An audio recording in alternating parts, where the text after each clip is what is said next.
like Shakun said, he turned into a social recluse. He was sitting in his room alone and apparently speaking in Spanish. I jumped onto the Narcos bandwagon a little later. You know, I was shooting, and sometimes at the end of the day, you come back home and like you want to watch a show, but you're so tired that your eyes are just like closing. So I was a little late to the party, but suddenly I started feeling really awkward because I was sitting in conversations. People were like, so, you know, we want to make this movie and make it like Narcos, you know.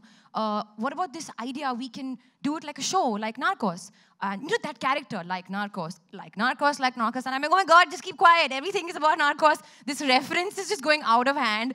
I cannot be like Joey sitting in this room, not aware of anything anymore. So eventually, I did watch Narcos, and then I understood. It made complete sense what a global phenomenon this show really is. Yeah, absolutely. It's undoubtedly one of the most successful. Welcome to India. I think you should sit in the middle, and we should sit around you. Yeah. Hello. So, Eric, this is your second trip to India. This is my second trip. I was here December of last year for a movie called Bright, which we publicized here, and it was a lot of fun. So, how are you liking it? I mean, tell us how was your experience been I in love India? it. I think it's an amazing place. I'm sort of inspired by the diversity in the city. It's a very global city. It seems like someone told me there are 16 different languages spoken here. Is that possible? Is that Probably right? more. More? Yeah. Different dialects. Yeah, different dialects. And the food is spectacular. You tried the food? Oh my, yeah, so of course, I live for it. I went to a place called Trishna, which I like very much. I went to a place called Bombay Canteen, which I like very much. And what else did I Okay, so you're good on food. I love it, yeah, I very much so. And I hear you're coming in from Singapore, so yes. How was it, how did they let you get through immigration? They're really strict about the drug rules. Seriously, I mean, I think that, you know, we get searched a little extra, I think, because they assume that we're in the business. If we were smart, we would be in that business. That's a real business. The entertainment business is nothing compared to the drug business. Yeah. Well, you know, talking about this show, Eric, you've had such a long journey with the story. And Netflix especially hasn't just changed the way we watch television, it's changed how we create and how we tell our stories. And you conceived this idea 20 years back as a feature film, and today it makes for 30 hours of one of the most riveting television, and now actually 40 hours. 40, yeah. 40 hours of one of the most riveting television show we have. Tell us a little bit about your journey with this idea and this huge journey that you've had. I first heard stories about the drug war in the mid-90s.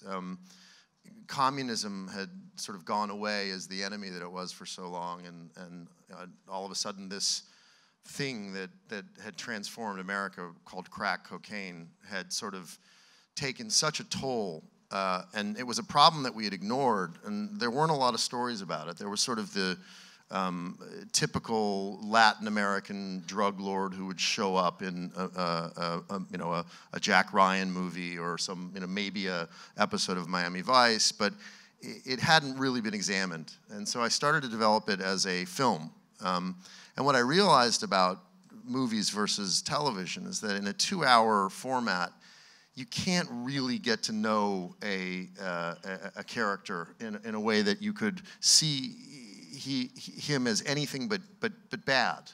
And the reality is it's much more complex than that. And so the characters that we depict, first Pablo Escobar, then the Cali cartel, and now Felix Gallardo and the Guadalajara cartel, there's a certain complexity that can only be achieved in the longer format. No, I totally agree with you, because that was going to be my next question. I love Pablo. Okay, yes, like, you're supposed to. It's strange. I want him to be my friend. I wanted him to win. Like, it was strange. And I was sitting in my room thinking, am I crazy? Like, is this wrong? I like the bad guy. But it was not just me. It was everyone. So how much of that was put down to design? Did you...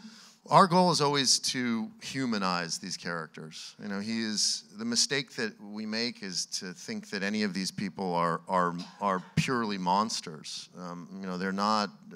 Like they're empathetic monsters. They have to be. They have to actually show that they are the product of their environment, the economic disparity, corruption, the endless appetite for cocaine that America represents. It's not as simple, though I think we'd like it to be, that it is not as simple as a monster sprang forth from their mother's womb.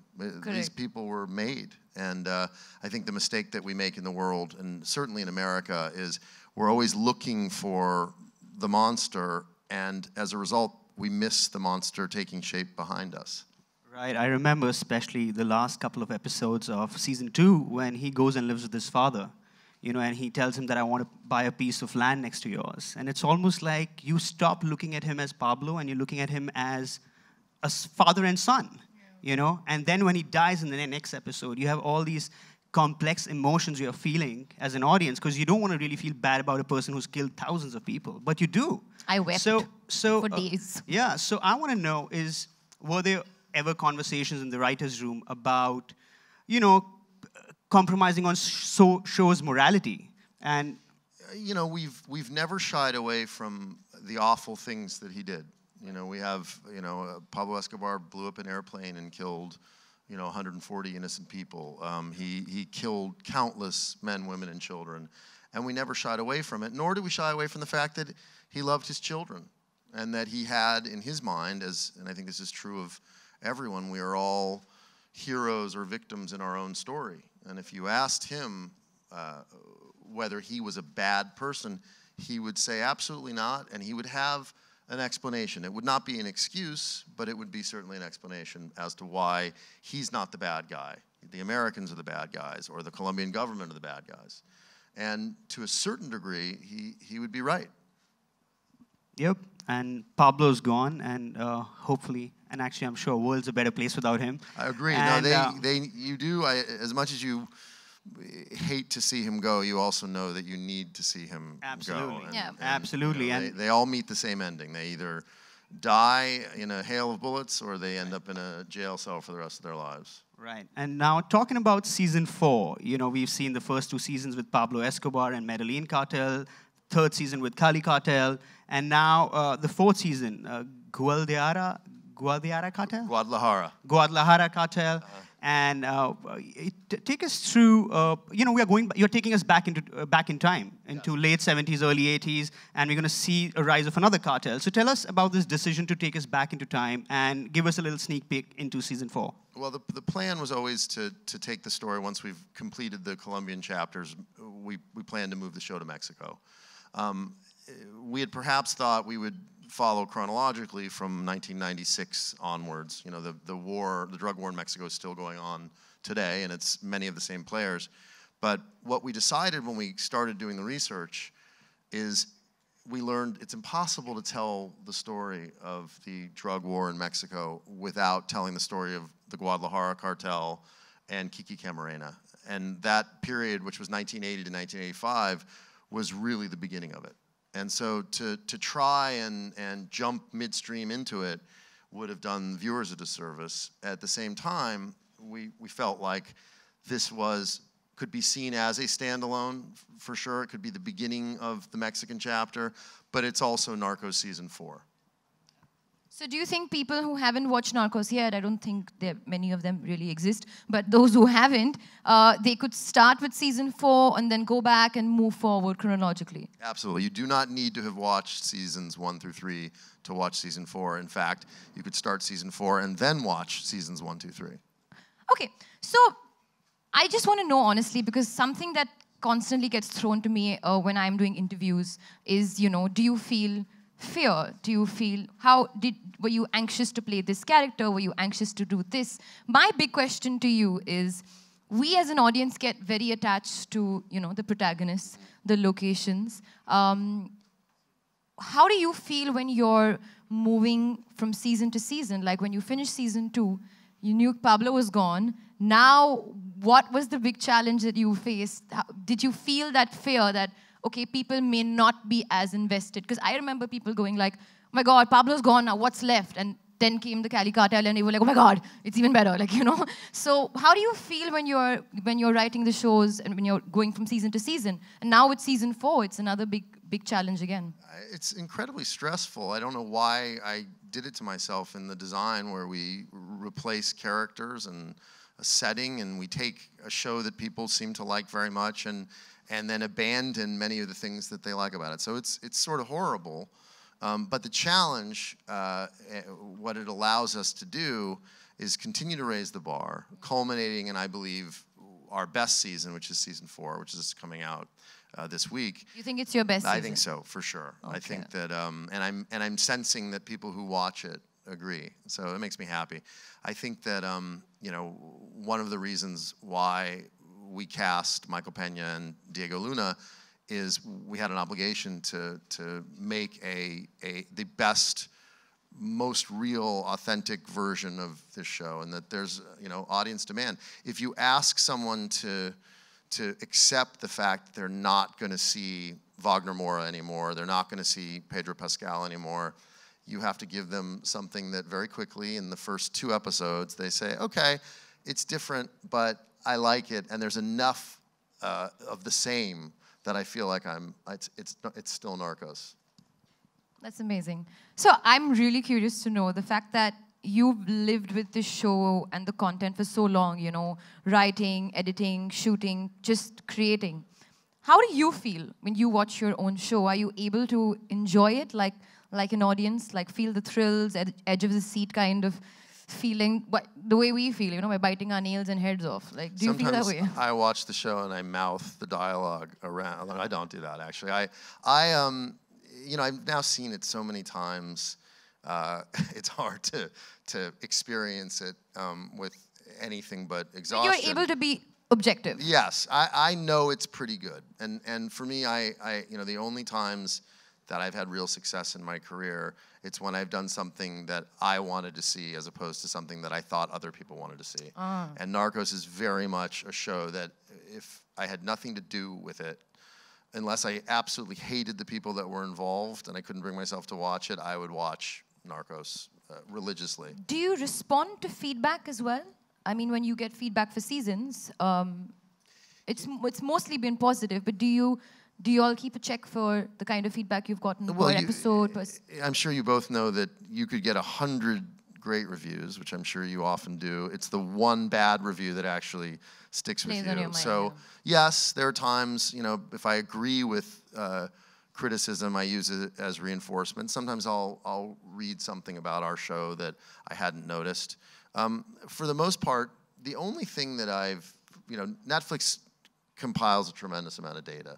They do not share that data with me. They don't tell me, here's what people like, here's what people don't like. I do know anecdotally that the thing that people really appreciate is authenticity. It's the reality of it. And so we aspire every chance we get to infuse that authenticity. And I think it's what works in global television. It's why, you know, Sacred Games to me is a show that I've been to Mumbai. This is the 2nd time in my life. I don't know that much about it, but I watched that show and it feels real. And I believe that we all do. You can watch a show, as you have, that takes place in Colombia and Mexico, and you know the difference. If we were to have shot this show in Arizona, which, by the way, people do, and Netflix thankfully never suggested anything but shooting in Colombia and Mexico, but a lot of American television studios and companies would say, do it where it's cheap and where it's totally safe, although it was very safe in Mexico. And you might do that, but an audience will tell. They'll be able to tell. They'll know the difference. Right, and you know, apart from making such an entertaining show, I think you've also been kind of making a political statement with the show. You know, with every season, you seem to be zooming out. You know, we've seen Medellin, we've seen Cali, we're now going to Mexico. And it's a bit like The Wire. We are now seeing a bigger system at play. We are seeing this war on drugs with a different perspective. You know, it's not just Mexico anymore. So talk a little bit about that. Was that always the intent, is to broaden the lens on this universe and let the audience start seeing the real problem? Oh, for sure. I mean, I think we all, every nation on earth struggles with drugs. I mean, and the same cocaine that you find in Mumbai, you'll find in Tokyo, New York, London, Nairobi. It doesn't matter. It's the same stuff. And we still, you know, we all have the same struggle, and we all continue to focus on the supply of cocaine rather than the demand. And, you know, the star of Narcos is not Pablo Escobar or Felix Gallardo or Kiki Camarena or Colombia or Mexico. It's cocaine. And so we've been allowed to sort of, in making this show the way we're making it, to look at the entire sort of dark web that ties it all together. Right. You said something very interesting. I read in an interview. You said that Colombia doesn't have a cocaine problem. They have a capitalism problem. America has a cocaine problem. You know, that's a great insight. Did you get this insight even before you went into the writer's room? Oh yeah, for sure. And you know, they're fond of saying in Colombia, and it's true, that if the cocoa leaf grew in Virginia, it would be legal in the United States. The thing that, you know, nothing is as it's presented. You know, the problem with cocaine is not so much the cocaine, it was the billions of dollars that were leaving the US economy and going down to South America. Had that not been the case, I think we'd have a very different relationship with cocaine. And Eric, this season, the first couple of episodes, you also co-written, right? And the IMDb page says you haven't, you know, you're coming back to the writer's chair after NYPD Blue. And what made you take that decision is to come and sit in the writer's chair? By the way, that is that's incorrect on IMDb. That is another Eric Newman that I have yet to encounter, who wrote an NYPD Blue episode in 1994. I was still in college. Oh, so, yeah, so that's not me. Is this the first time that you are? Another Eric Newman who is writes religious films, and that's not me. And then there are two Eric Newmans who that's a note to IMDb. There are two Eric Newmans who are murderers. One most recently, wow, who threw his wife off the balcony of a cruise ship. Yeah, it's strange. I guess it's a fairly common name, but no, that is not mine. I was a film producer for many years, and I found my way into television fairly late. And I really, if you told me all those years ago that I would end up in television, I would have thought I had failed, because television in those days was not what it is now. And I think shows, and Narcos is certainly one of them, and we take no credit for this movement, but the global television space has exploded with such amazing shows. I mean, you know, and Netflix is carrying a lot of them, Fauda and Sacred Games and Babylon Berlin, and it's Money Heist. Money Heist is great, yeah. So I think that's, to be a part of that, it, really, for me, the only way that I could have been satisfied in television, and I love it. Right, and one thing I want to ask you as a producer is, you know, generally, because you've been in both worlds, feature and now TV, you know, for feature producers, they're always getting anxiety about the opening weekend and all of that. As a TV producer, what kind of anxiety are you going through when you are about to open a show? Well, we're so connected, and everything is so to the minute. We already know what people think of the show before. I mean, we've gotten a few reviews. We've done press in Mexico, Singapore, here. The guys went to Europe, you know, Los Angeles, obviously. And so we get a pretty good sense of how the show is going to go over. So there isn't a lot of anxiety beyond just wanting the fans of the show to watch it and feel like it continues to deliver what they've come to expect in the show. Okay, so we're going to have a little fun now. We've gotten to know a lot about the show. Now we want to get to know you a little better. Okay. So we're going to play this rapid fire game, which we do a lot, which I've messed up in a lot of times in my life. But I'm going to keep it very simple for you, because I'm a kind human being. Thank you. So the idea is to answer rapidly. Okay. That's what's a rapid fire. Okay, so favorite scene or episode from Narcos so far? The dance scene in season 3, episode 1, Pacha Herrera. Okay. Yeah, I love that scene. A secondary character from the show that deserves its own show. Oh, that's easy. Don Neto, Joaquin Cosio, who's the co-star of season 4. He's great, right? Yeah, he's the best. He's an amazing. Our cast, the Mexican cast, these are some of the greatest actors I've ever worked with. That's amazing. Okay, if you were to choose an actor to replace Wagner Moura, who would it be? Tough one. Yeah, really hard. Joaquin Phoenix. Okay, favorite Spanish expression? In Mexico, they say "no tiene madre," which means it's motherless, and it's a sort of a bad thing. If something goes wrong, Diego can explain it better than I can, but that's basically it, right? Yeah, pretty much. Okay, one show that you wish you would have made.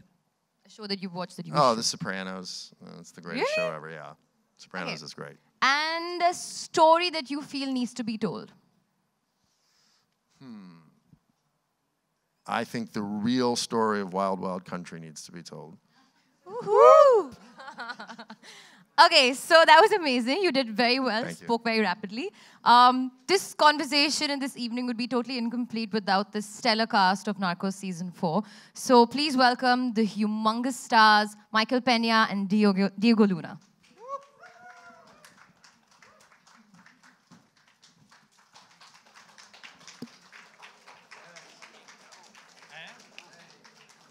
All right. Thank you. Hello. Hi, everyone. Okay, guys, thank you for joining us and adding the glitter and glamour through the room. Welcome to India. Welcome to Mumbai, Michael. Thank you, You sir. were out grabbing some Indian food. Enjoy it. Some Indian food? Yeah. Oh, yeah. Like in the morning, I just show up. Like we did it yesterday. Just go to breakfast, and whatever they bring, I'm just going to eat it. It's all good. Yeah, too sad we don't have you guys here for too long, but, you know, I hope you guys enjoy the city. Shakun's a very good cook. The next time you come, he should make some parathas for you. Right on. I might be a cook, but I've never made parathas. just for the know.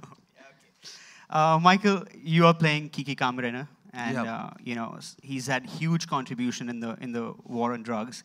Tell us about your attachment to the show. When Eric came to you with the story, had you already seen the show? So I think me and Eric spoke about 3 years ago, and I didn't, to be honest with you, I didn't watch Narcos. Like I've told some of you guys, it's because you know my son was 6, so I watched Pixar and you know Toy Story like 50 times, and I watched a lot of those almost by heart. And then after we had a great meeting, I watched 2 episodes. I remember that night, and I thought, wow, they captured Latin America better than most movies. And then I binge watched the first season. When the second season came out, I binge watched that one. And then it's great that that's my research. And then I watched season 3 like a month before we started filming. So you went from Ant-Man to Narcos. That's quite a shift in headspace. Yeah, no, exactly. But I blame Narcos and you guys for my binge addiction now. Now I'm in the world of binge watching. I need. Like all of us. Diego, tell me about your research, because I hear, unlike Pablo, Felix kept a pretty low profile and was sort of held back. There's not much footage that we have of him. So is that an advantage that you get to kind of create your own perspective, or tell us a little bit about your research? Yeah, well, it was. There's a period of time where he really liked to be on the newspaper, but he wanted to be seen more as a businessman. So he would be in the social part of the newspapers, like in the opening of these, and Correct. He had hotels, he had restaurants, but it was difficult to find images of his intimate world, While many of these characters are very flamboyant and this guy knew, I guess, the value on being discreet, in this world, and he's also kind of like I believe he's a different kind of drug dealer. He's a trafficker that is willing to leave everything behind and sacrifice everything. You have this idea of the drug dealer that is born in a little town, and when he makes tons of money, he builds the biggest and most horrible house in the town, and then he just like fixes the plaza and fixes the church, and And this guy left Culiacan and went to Guadalajara to build his empire because he saw an opportunity there. And if it was somewhere else, he would have gone, I'm sure. I think spending so much time near the governor of Sinaloa made him a little bit like a politician, the kind of guy that is willing to say whatever you want to hear to get what he wants. These people that are great liars and very charming, and till you realize you have nothing else in your con pockets, artists, and yeah. they're gone. Yeah. So I think it was interesting to find out that I had to read a lot of the news and a lot of the commentaries of other people on him to understand who he was, you know. And Michael, what about your research? Well, I was also like reading a lot. Like I read, you know, Wikipedia and everything that I could find on Google. I read the Time magazine thing, and I wasn't really getting a real gist of what made him tick. You know, like what motivated somebody to actually put himself in harm's way in order for him to accomplish what he thought is justice. But I did have a bit more understanding when I talked to Mika Camarena. And you understand, I had just, you know. That's his wife. That's his wife, right. Sorry. And so I had just done, you know, Ant-Man, which is like, you know, the guy wants to be likable, wants to love everybody. He's a lovable dude. He thinks he is. And this one, it was different. It was a person that was just fed up with the injustices, especially when he was looking at it and he can point it and point out the injustices and see that the police were involved, the local police, the federal police, and then politicians, and then the government, and nobody was doing anything about it. Everybody was turning, you know, a blind eye to it, and he got fed up with it. And then I think that's what motivated him, and also him trying to persuade people that this thing is happening, and they wouldn't believe him when it was out in plain sight.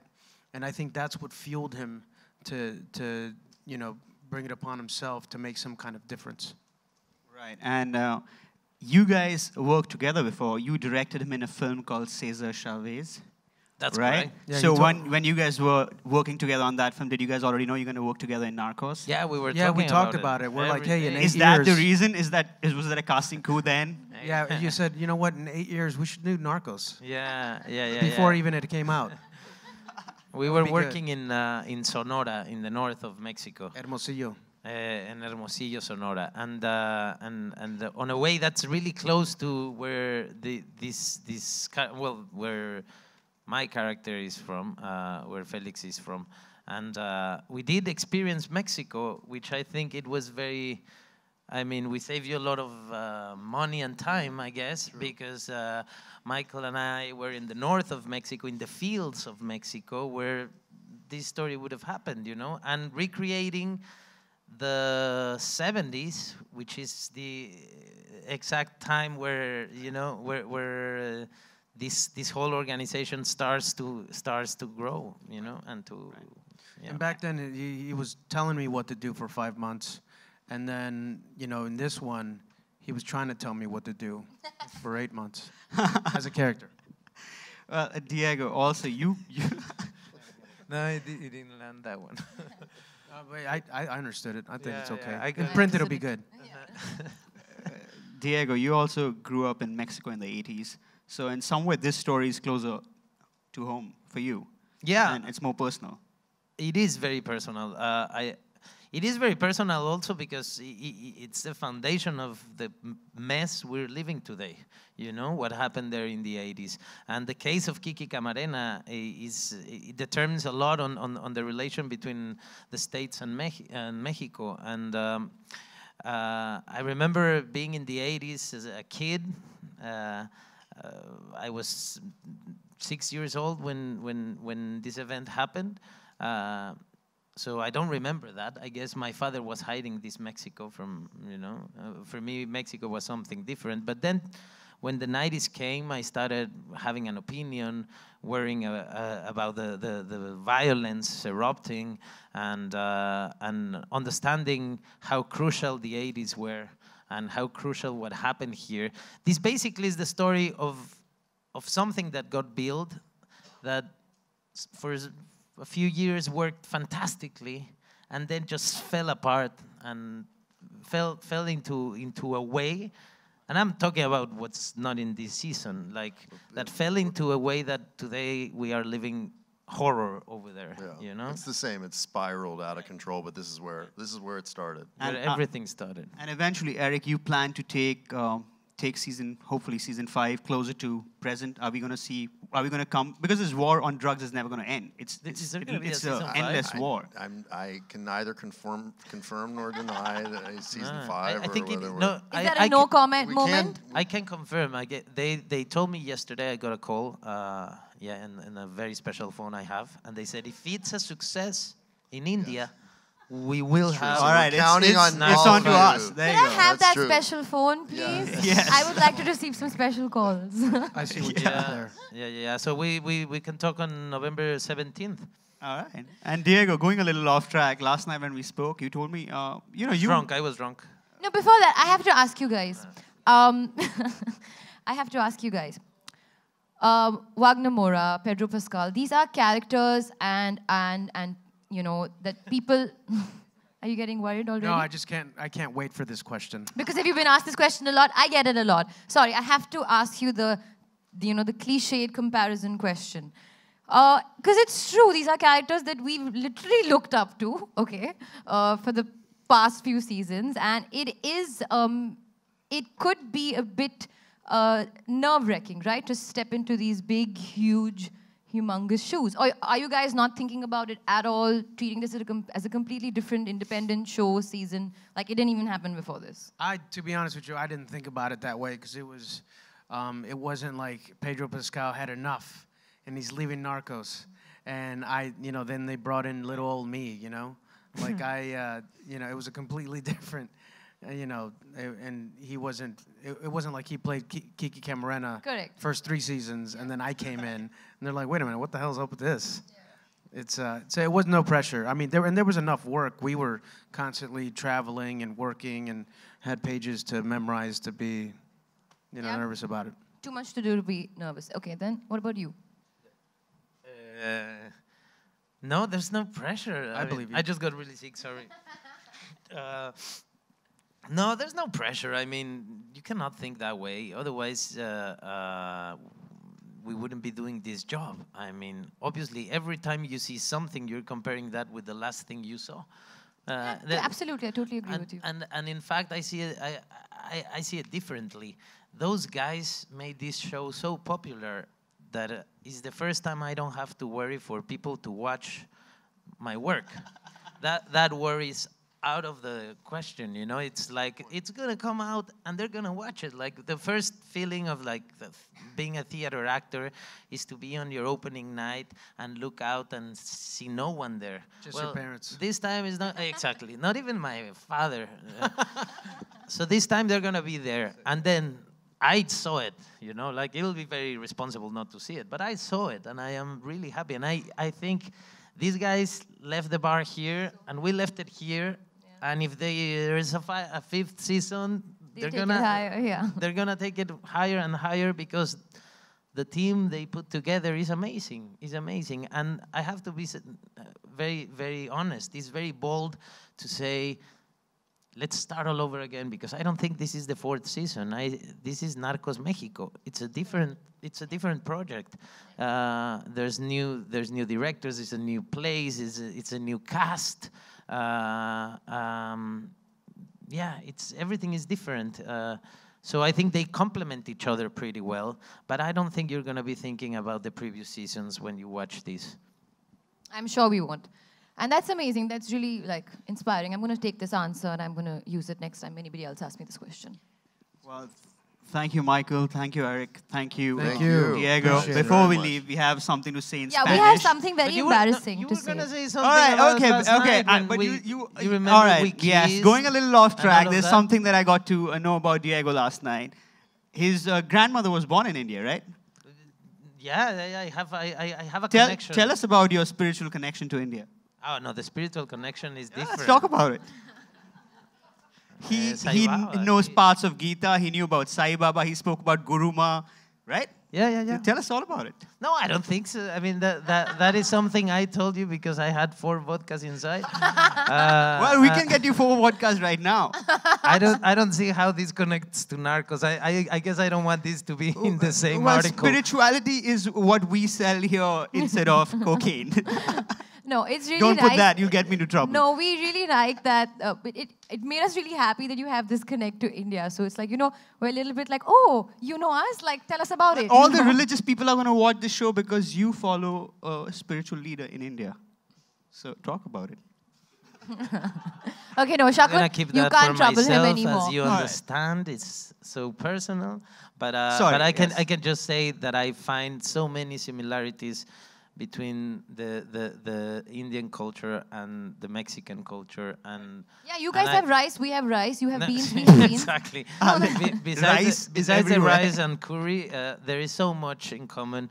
The contrast you live when you go out, and the richness in terms of the cultural diversity is amazing, and it feels like being home here. And I think that's why you're gonna love Narcos Mexico. Love it. And waiting Thank for you, it. guys. And Alia and I have to say something in Spanish. We have something to say in Spanish and we're going to do We a terrible don't know if job. it makes any sense because we found it on Google Translate. Yeah, so I'm going to try my level best that I'm going to just pretend like I know Spanish.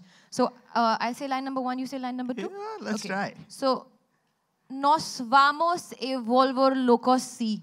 Tenemos que esperar más. Okay, does Could you that make translate that sense? for You us? win. You win. Did I do like a terrible yes. job? I don't know what you said. All right. Let me try this. Let me Okay, try so this. could you help me? How would I say that?